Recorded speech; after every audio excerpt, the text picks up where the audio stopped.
आज की इस वीडियो में मैं आपको बताऊंगा कि हम इटली में असाइलम कैसे अप्लाई कर सकते हैं। असाइलम का मतलब है किसी दूसरी कंट्री में जाके पनाह लेना।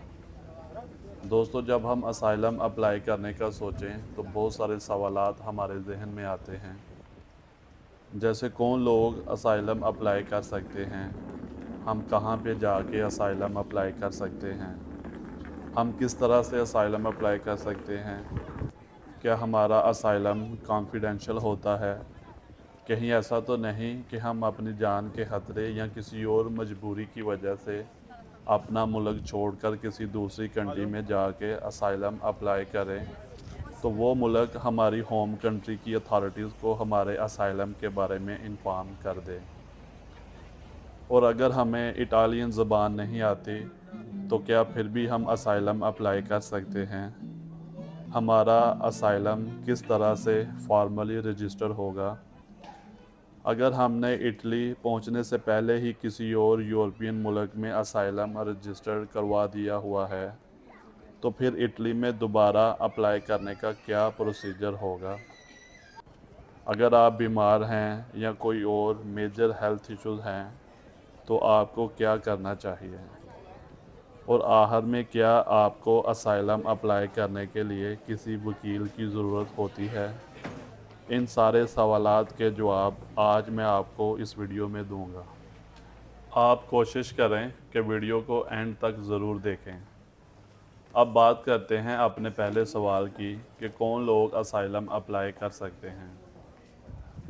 अगर आप यूरोपियन यूनियन के शहरी नहीं हैं और अपने असल मुल्क में वापस नहीं जा सकते क्योंकि आपको जुल्म व सितम या संगीन नुकसान का खतरा है और आप अपने असल मुल्क से तहफ़्फ़ुज़ हासिल करने से कासिर हैं, और अगर आपके पास कोई शहरियत नहीं है और आप अगर अपने मामूल की रिहाइश के मुताबिक वापस जाते हैं तो आपको जुल्म व सितम या जानो माल का खतरा है, तो आप बग़ैर किसी खतरे के इटली में असाइलम अप्लाई कर सकते हैं। अब बात करते हैं अपने दूसरे सवाल की कि हम कहाँ पे जाके असाइलम अप्लाई कर सकते हैं। अगर हम इटली अभी पहुँचे हैं तो on arrival border police station पे या एयरपोर्ट पे भी हम असाइलम अप्लाई कर सकते हैं। और अगर हम ऑलरेडी इटली में रह रहे हैं तो अपने करीबी प्रोविंशियल पुलिस हेडक्वार्टर, जिसे हम लोकल ज़बान में कस्तूरा भी कहते हैं, वहाँ जाके हम अपना असाइलम अप्लाई कर सकते हैं। तमाम एप्लीकेशंस इंडिविजुअली सबमिट होंगी। अगर आप एक या एक से ज़्यादा अफराद हैं तो आप सब की अलग अलग एप्लीकेशन सबमिट होगी। अगर आपके साथ बच्चे हैं तो इनकी मौजूदगी के बारे में अथॉरिटीज़ को ज़रूर बताइए। असाइलम अप्लाई करने के लिए कोई फॉर्मल टाइम फ्रेम नहीं है। मैं आपको रिकमेंड करूँगा कि आप एज़ सून एज़ पॉसिबल अपनी एप्लीकेशन सबमिट करें। अब बात करते हैं हम अपने तीसरे सवाल की कि हम किस तरह असाइलम अप्लाई कर सकते हैं। आप बॉर्डर पुलिस स्टेशन जाएं या एयरपोर्ट पुलिस स्टेशन या अपने करीबी कस्तूरा, जिसे इंग्लिश में प्रोविंशियल पुलिस हेडक्वार्टर कहते हैं, वहां जाएं। आपने सिर्फ अथॉरिटीज़ को ये बताना है कि मैंने असाइलम अप्लाई करना है। अगर आपको इटालियन ज़बान नहीं आती तो वो आपको आपकी अपनी ज़बान का एक ट्रांसलेटर फ्राहम करेंगे जो आपकी सारी स्टोरी अथॉरिटीज़ को एक्सप्लेन करेगा। आप लिखकर या ज़बानी किसी भी तरह बता सकते हैं कि आप असाइलम अप्लाई करना चाहते हैं। अब बात करते हैं हम अपने चौथे सवाल की कि क्या हमारा असाइलम कॉन्फिडेंशियल होता है। जी हाँ, हमारे असाइलम की दरख्वास्त पूरी तरह से कॉन्फिडेंशियल होती है। यहाँ तक कि जो अफराद इसमें कार्रवाई करते हैं, हत्ता कि पुलिस भी आपकी सारी इन्फॉर्मेशन आपकी रजामंदी के बगैर ना तो किसी अफराद के साथ शेयर करती है और ना ही आपके अपने मुल्क की अथॉरिटीज़ के साथ। अब बात करते हैं हमारा असाइलम किस तरह रजिस्टर होता है। जब हम इटली में पुलिस को बताते हैं कि हम असाइलम अप्लाई करना चाहते हैं तो वो हमसे कुछ बेसिक इंफॉर्मेशन पूछते हैं और अपने सिस्टम में सारा डाटा रिकॉर्ड कर लेते हैं। इस पर्सनल इंफॉर्मेशन में हमारा name, surname, date and place of birth और नेशनैलिटी शामिल हैं। अगर आप 14 साल या इससे ज़्यादा उम्र के हैं तो आपकी फ़ोटो और इसके साथ आपके फिंगरप्रिंट्स भी कलेक्ट किए जाएंगे। इसके बाद आपसे एक फॉर्म फिल करवाया जाएगा जिसका नाम है मोडेलो C3। ये फॉर्म पुलिस वाले खुद फिल करेंगे। आपसे सिर्फ ट्रांसलेटर की मदद से मज़ीद पर्सनल इंफॉर्मेशन पूछेंगे, जिसमें contact details, education, work, religion, place of residence, आप कितनी ज़ुबानें जानते हैं, आपकी फ़ैमिली के बारे में और आपके अपने मुल्क से इटली पहुंचने तक का सफ़र शामिल हैं। अगर आपके पास कुछ डॉक्यूमेंट्स हैं जो आपकी सिचुएशन को एक्सप्लेन कर सकें, अगर आप 18 साल से कम उम्र के हैं या आप प्रेग्नेंट हैं या कोई और बड़ी बीमारी का शिकार हैं, तो ये सब कुछ आप अथॉरिटीज़ को बता सकते हैं। वो हर मामले में आपकी मदद करेंगे। इसके बाद ये C3 फॉर्म आप, पुलिस ऑफिसर और आपका ट्रांसलेटर, ये तीनों इस पे साइन करेंगे। फिर इसके बाद पुलिस आपकी असाइलम एप्लीकेशन बाकी तमाम डॉक्यूमेंट के साथ कमीशन में फॉरवर्ड कर देगी। कमीशन वो अदारा है जिसने आपके केस का फ़ैसला करना होता है।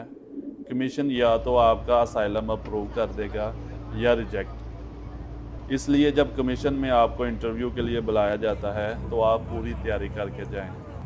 जो पूछा जाए बस उसी का जवाब दें। अगर आपका असाइलम अप्रूव हो जाता है तो आपको 1 साल से लेकर 5 साल तक का रेजिडेंस परमिट मिल सकता है, और अगर आपका असाइलम रिजेक्ट हो जाता है तो आप अपील भी कर सकते हैं। हमारा नेक्स्ट क्वेश्चन है, अगर हमने इटली के अलावा किसी और मुल्क में भी ऑलरेडी असाइलम अप्लाई किया है तो फिर क्या होगा? इस केस को डुबलिन केस कहते हैं। इसका प्रोसीजर नॉर्मल प्रोसीजर से थोड़ा लेंथी होता है। जब आपसे फिंगरप्रिंट्स कलेक्ट किए जाते हैं तो पुलिस अथॉरिटीज़ आपके फिंगरप्रिंट्स यूरोडॉक सिस्टम में डाल के चेक करते हैं। यूरोडॉक को यूरोपियन सेंट्रल डेटाबेस कहते हैं। इस सिस्टम से पता चल जाता है कि आपने और किस यूरोपियन कंट्री में अपने फिंगरप्रिंट्स दिए हुए हैं। अगर आपके फिंगरप्रिंट्स किसी और यूरोपियन कंट्री के साथ मैच कर गए तो या तो वो आपको वापस इसी मुल्क में आपका असाइलम केस कंटिन्यू करने को बोलेंगे, या फिर आपको पहले दिए हुए फिंगरप्रिंट्स कैंसिल करवाने पड़ेंगे, जो कि एक लंबा प्रोसेस है और हम नेक्स्ट वीडियो में तफसील से इस पे बात करेंगे। अब बात करते हैं हम अपने नेक्स्ट क्वेश्चन की कि अगर हम बीमार हैं या हमें कोई बड़ी जानलेवा बीमारी है तो इस सूरत में हमें क्या करना चाहिए। अगर आपको किसी भी किस्म का कोई मसला है तो असाइलम अप्लाई करते हुए आप अथॉरिटीज़ को ज़रूर बताएं। इस सूरत में वो आपकी मदद के लिए ज़रूरी इक़दाम करेंगे। डॉक्टर्स, माहिर नफ्सियात और समाजी कारकुन सब आपकी मदद करेंगे। इसके अलावा आपको एक ख़ास रिसेप्शन की फ़ैसिलिटी भी फ़राहम की जाएगी जहां आप अपनी ज़रूरियात के मुताबिक खिदमात और मदद हासिल कर सकते हैं। स्पेशल असिस्टेंस के लिए आपकी उम्र 18 साल से कम होनी चाहिए। आपको कोई संगीन बीमारी है, आप 18 साल से कम उम्र बच्चों के वालिदैन हैं, आप प्रेग्नेंट हैं, आप मजदूरी का शिकार हैं, आप ज़िंदगी में बड़े मुश्किल मराहल से गुज़रे हैं जिसके लिए आपको साइकोलॉजिकल सपोर्ट चाहिए। इन तमाम मसाइल की वजह से आपको ना सिर्फ असाइलम प्रोसीजर के दौरान स्पेशल ट्रीट किया जाएगा बल्कि उम्मीद है कि आपका केस भी अप्रूव हो जाए।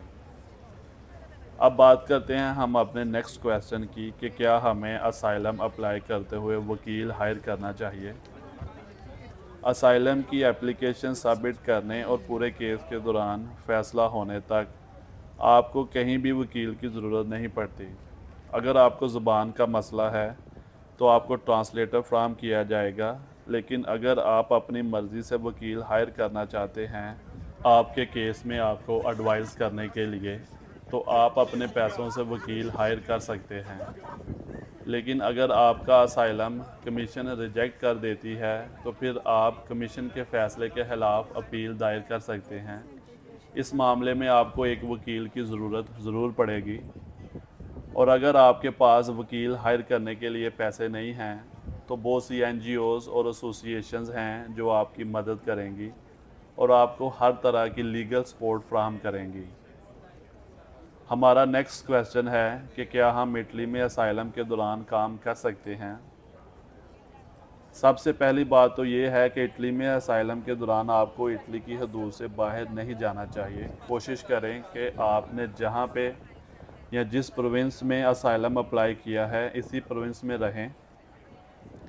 सेकंड, जब आप C3 फॉर्म फिल करते हैं इसकी रजिस्ट्रेशन के ठीक 2 माह बाद आप लीगली इटली में काम कर सकते हैं। हमारा लास्ट क्वेश्चन है कि इटली में जो लोग असाइलम अप्लाई करते हैं इनके क्या राइट्स हैं। जब हमारा असाइलम अप्रूव होता है तो हमें कमीशन 2 या 3 प्रोटेक्शन स्टेटस में से कोई एक स्टेटस ग्रांट करता है। Number 1 refugee status, number 2 subsidiary protection और number 3 special protection. Refugee status और सब्सिडियरी प्रोटेक्शन वालों को 5 साल का रेजिडेंस परमिट इशू होता है और स्पेशल प्रोटेक्शन वालों को 1 साल का रेजिडेंस परमिट इशू होता है। आप ये तमाम रेजिडेंस परमिट्स एक्सपायर होने पर रीन्यू भी करवा सकते हैं। इसके साथ साथ आपको स्टडी करने का, काम करने का और मेडिकल असिस्टेंस हासिल करने का भी पूरा इख्तियार हासिल है। इन सारी सहूलियात के साथ साथ आप इटली में अपनी फैमिली को भी लीगली और सेफली बुला सकते हैं। इसके लिए एक अलग प्रोसीजर है जिसे फैमिली रीयूनिफिकेशन कहते हैं। इस पूरे असाइलम प्रोसीजर में अगर आपको कोई डाउट है या कोई असिस्टेंस चाहिए तो आप कभी भी UNHCR से रब्ता करके मदद मांग सकते हैं। UNHCR का मतलब है United Nations high commissioner for refugees. इनका काम वर्ल्ड वाइड रेफ्यूजीज़ की प्रॉब्लम्स को सॉल्व करना होता है। अगर आप यूरोप, UK, ऑस्ट्रेलिया, USA और कनाडा के वीज़ा प्रोसीजर के बारे में इंफॉर्मेशन हासिल करना चाहते हैं तो इस चैनल को आप सब्सक्राइब कर लें और बेल आइकन प्रेस कर लें ताकि मेरी आने वाली हर नई इंफॉर्मेटिव वीडियो आप तक पहुंच सके। शुक्रिया।